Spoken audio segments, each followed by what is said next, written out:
I'm Tom Kelly. I'm the Automation Alley Executive Director and CEO. Welcome back to another episode of Industry 4.0 in Focus. On this episode, we're continuing our conversation about data, the new big oil, right? Big data is the new big oil, particularly how Industry 4.0 transforms data regulation and protection in the manufacturing sector and steps manufacturers can take to ensure they are leveraging their data in a safe and compliant manner. So today I'm pleased to be joined by Christopher Hayden. He's the Associate Professor of Information Technology at Walsh College. Chris and Walsh are both dear friends of Automation Alley, and we've had a long, successful partnership with Walsh, so I'm very appreciative of that. But as one of our Industry 4.0 academic partners, Walsh provided their expertise to our 2020 Technology and Industry Report, and Chris was one of our authors on the data regulation and protection piece. So thank you for joining us this morning, Chris. You're welcome. So just a reminder for people watching us today, if you belong to an Automation Alley member company, you can download a free copy of the 2020 Tech and Industry Report right here, chock full of 110 pages of very insightful information from our academic partners. And you can get that at our member portal at automationalley.com. Lastly, before we get started, I'd like to remind our live stream viewers that you can ask questions using the Q&A function below. Maybe it's above. I don't know. They change their buttons around sometimes. But there's a Q&A button. If you click on that, it brings up a window where you can ask a question. And we'll try to get to those questions time permitting. So, Chris, let's get right into it. According to the U.S. Department of Homeland Security, and I did not know this, manufacturing is the second most targeted industry based on the number of reported cyber attacks. So as manufacturers continue to collect ever more amounts of data, what steps can they take to ensure that they're protected from these cyber attacks? And maybe people listening today have already been impacted by cyber attacks. I know we have at Automation Alley, probably everybody at some point has had something happen. So how do they protect themselves, Chris? Well, there's a number of steps that they can take, sure. And you just mentioned it, first of all, that they're the second most targeted industry, and financial being ahead of that. And since it's also manufacturing is listed as one of the critical infrastructure sectors through the presidential policy directive, it makes it even more important. There's 16 of those that are total that are available. Well, one of the things that can be done is that the manufacturers can work to institute like a cybersecurity framework, something maybe modeled after the NIST cybersecurity framework. That really involves about 5 steps, which I'll just list them off: identify, protect, detect, respond, and recover. So, and there's many questions that you can have in parts of this that you can have for those 5 points, but having the framework in working through that framework and just making sure you have a plan and a process is one way to help the manufacturers to do that, to mitigate the risk. Obviously, like you just said, we're not going to eliminate the risk. Right. So I understand why finance is the most targeted industry. That's where the money is. Guy said, why do I rob banks? Because that's where the money is. Yeah, that's where the money is. Absolutely. Why am I trying to break into manufacturing networks? Well, think about it for manufacturers. So if you're thinking about one of the top automakers, if they're trying to something that might be prime area for cybersecurity is the intellectual property. So we're thinking about designs, engineering designs, or designs for different vehicles. Something that hasn't come out could be something that's very worthwhile. Industrial espionage. So that's one of the things that could be a problem. Yeah. So I talked with the CEOs of manufacturing firms. And they do tell me that their systems are under constant attack trying to get at their IP from all kinds of sources. Hackers, state actors, you name it. They're all trying to get at this IP that America is so good at creating. Innovating in, It's just crazy. It is pretty mind-boggling as far as that, and that's why manufacturers are a prime target, especially with the innovation. Yes. So related to this data, and we talked offline a little bit to help me understand this whole data problem. And you mentioned two things that are happening that'll kind of drive behavior. One of them is the California Consumer Privacy Act, which is going to spill over to sort of everybody. And the other is what's happening out of Europe. Can you talk a little bit about that, of what those two things mean?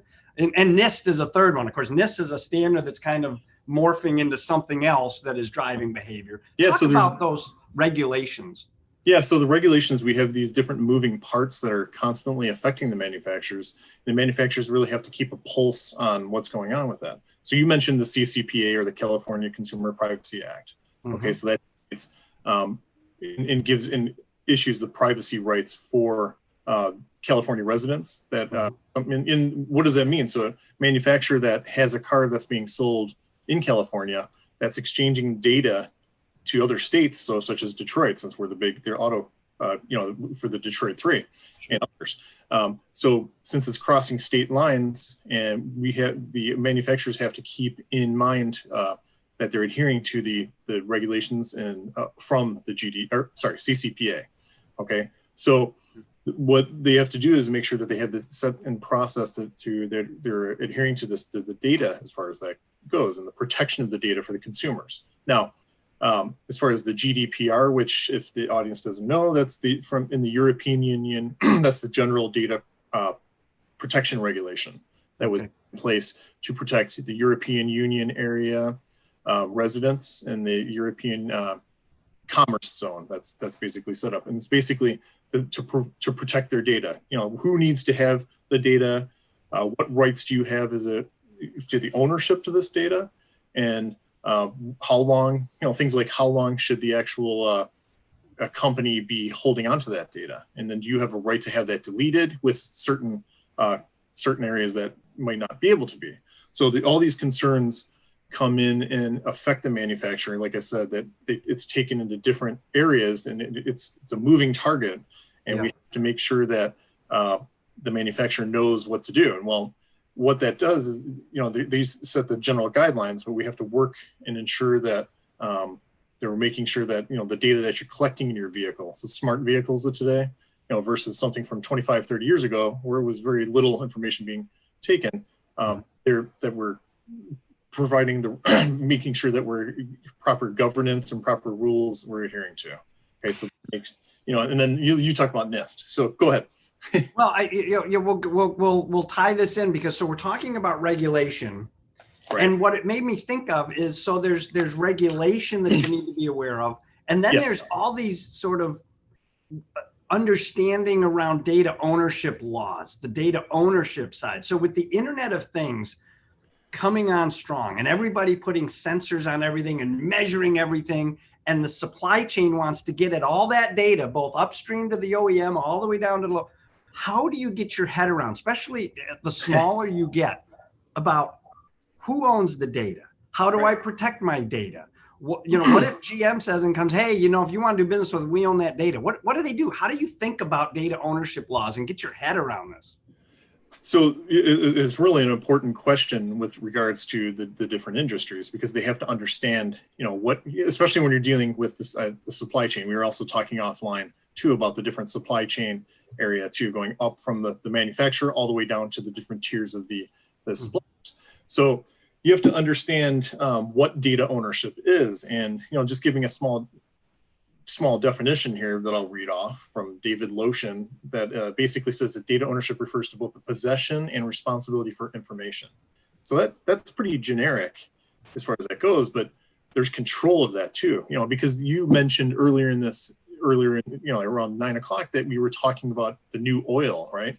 And so it's a commodity that's very important. So the third parties want to get access to this, because they want to know what the consumer is doing. So what type of where are they driving to? If it's GIS based, location based things, how can we target market them? So there's different things, but we have to make sure that we understand who controls it, who owns it.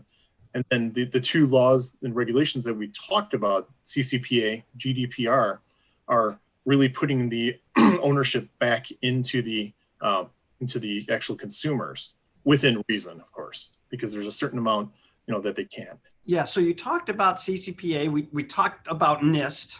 Yep. Is that the primary modes of regulation and legislation that are happening in the U.S., or are there other pieces of legislation or ways that NIST is morphing that we need to pay very close attention to? What's happening at the legislative front? That's a good question, because we're in the United States. So in Europe, it's unique because with GDPR, because of the European Union, with the fact that the member countries are adhering to what was enacted through GDPR. In the United States, as you know, so we don't have to go through a civics and political science lesson here. We have 50 individual states as part of our United States.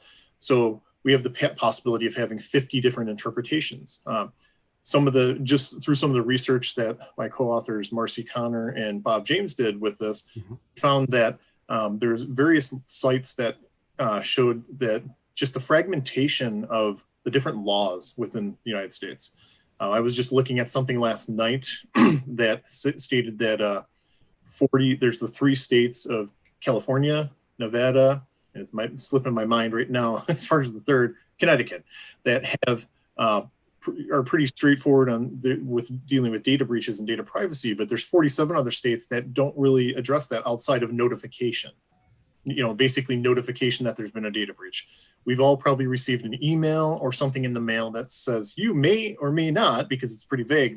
Sometimes they really don't know that you've been part of a data breach, and we really don't know what information has happened sometimes.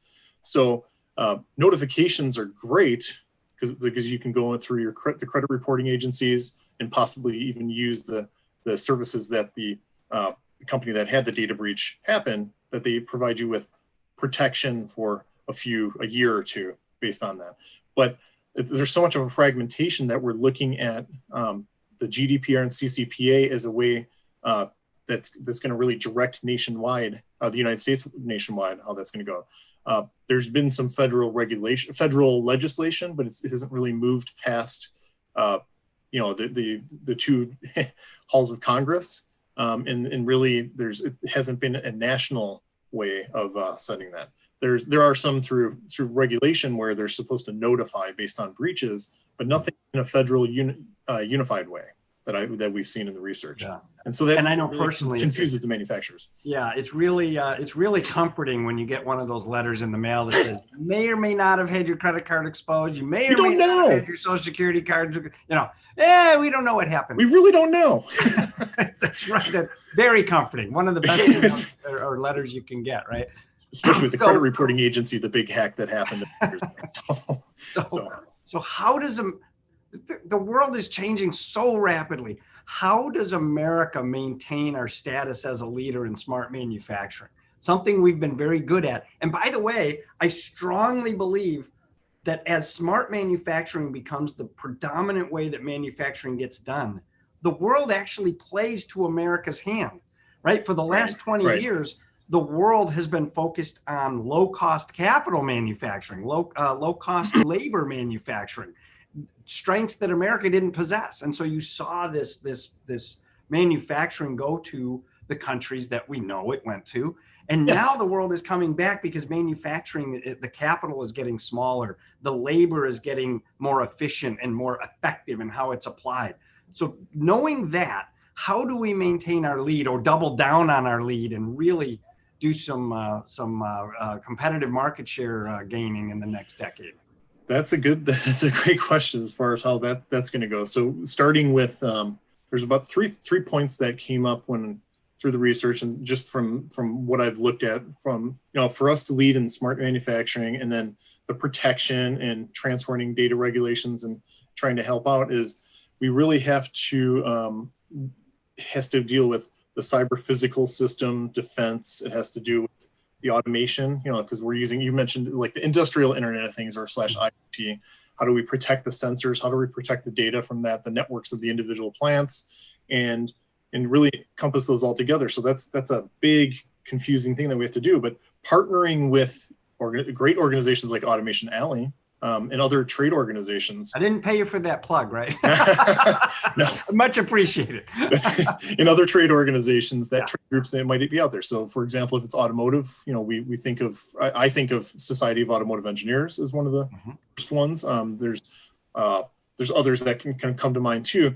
but working The together. IAG is doing great work around standard setting.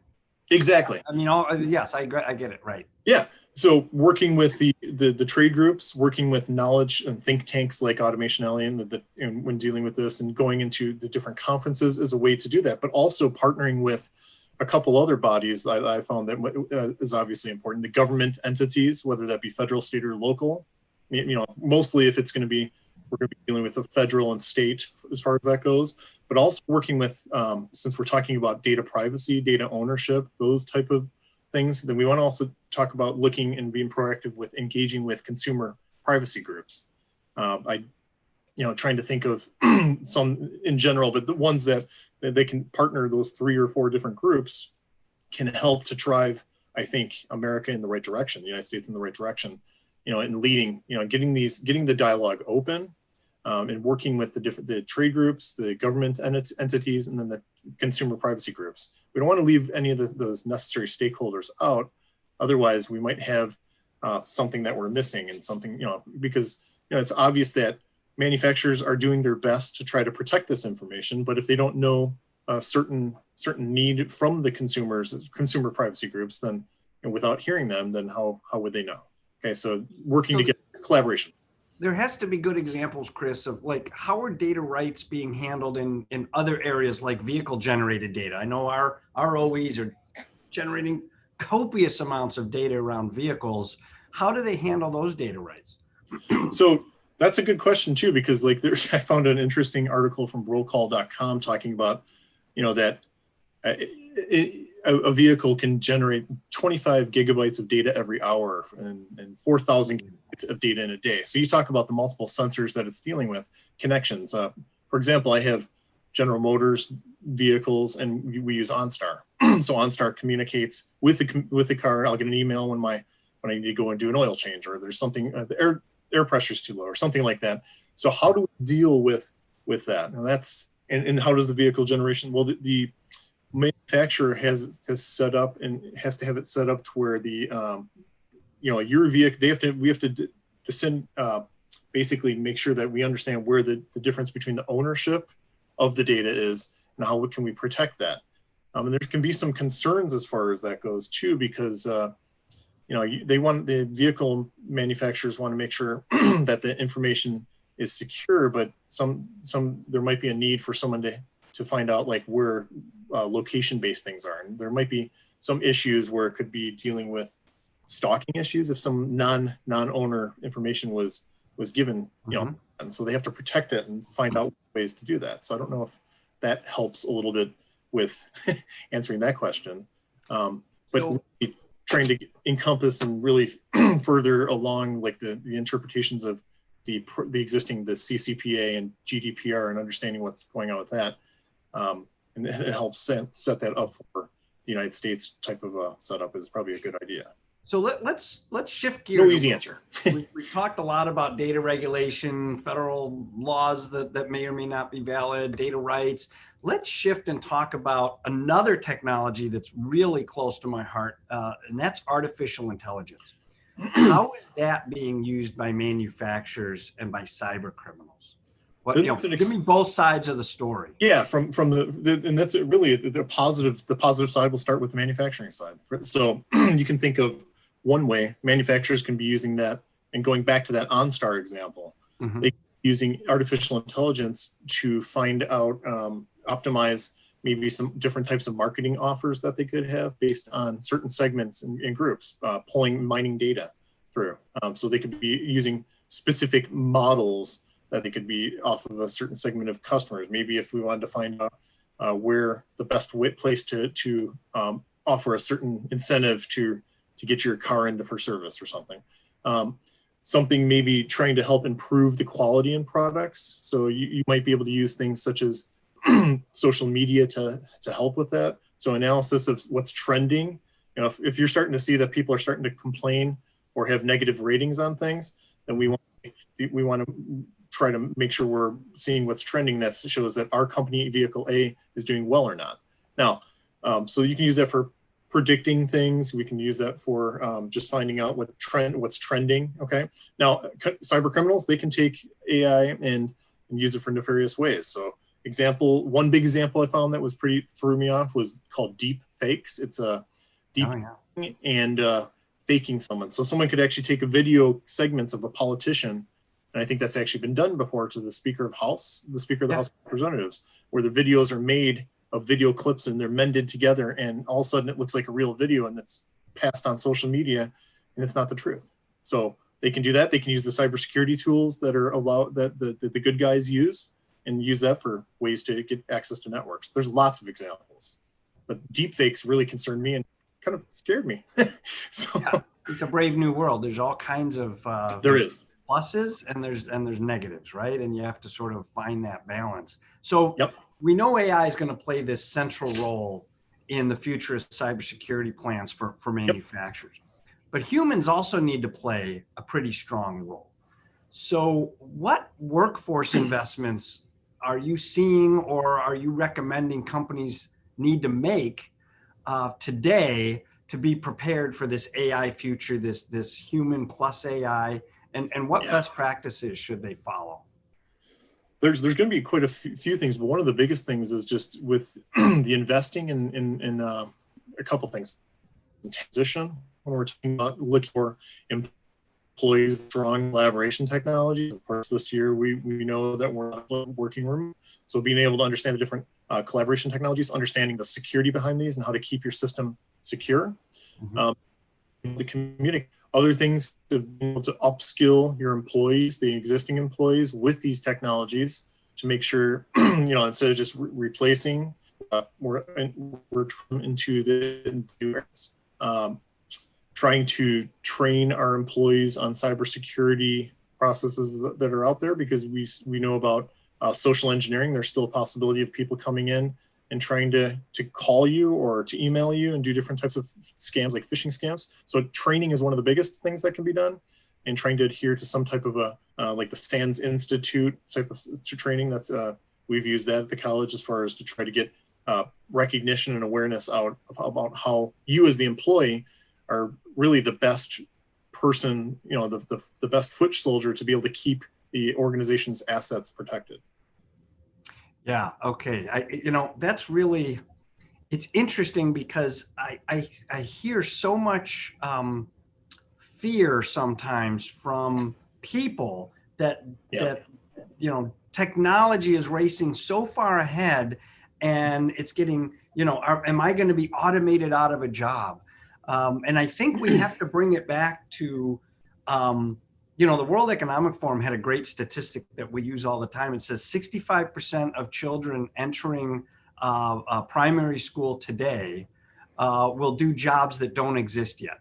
So by the time they graduate in 18 years, we're going to be doing 65%. So way more than half. We'll be doing jobs we haven't even thought of yet. So, and I think what happens is technology tends to create more and more of an abundance of things you can do. Right. And so we need these people that really understand. So hopefully at Walsh, Chris, you are busier than all get out, the gym, and sadly, that's probably not the case, where you're like, look, we need more people going into data science, more people understanding data. Yep. More people going into data analytics, data science, definitely understanding. You just launched a new program. What is that one, Chris? Yes, we're launching in the winter of 2021 a Master's of Science in Data Analytics, and wonderful. I'm pretty excited about that.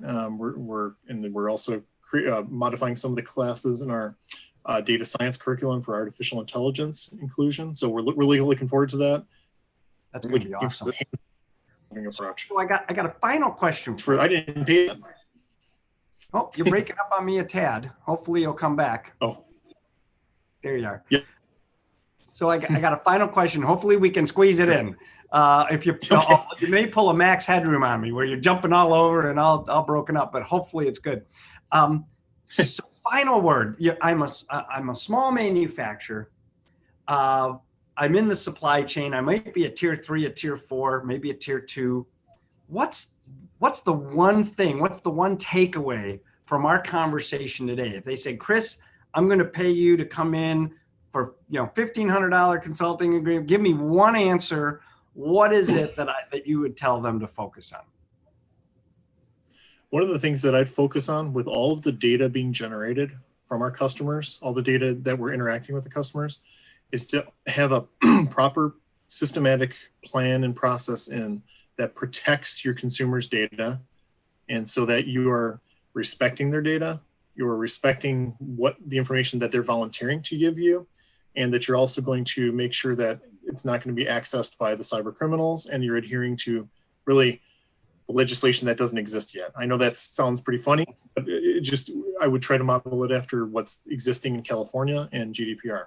But data, making sure that the data is protected and you're taking a proactive approach for that, and modeling it after the three things that we talked about: the NIST cybersecurity framework, and others, and then the CCPA and GDPR, just to make sure that you're understanding the data that you're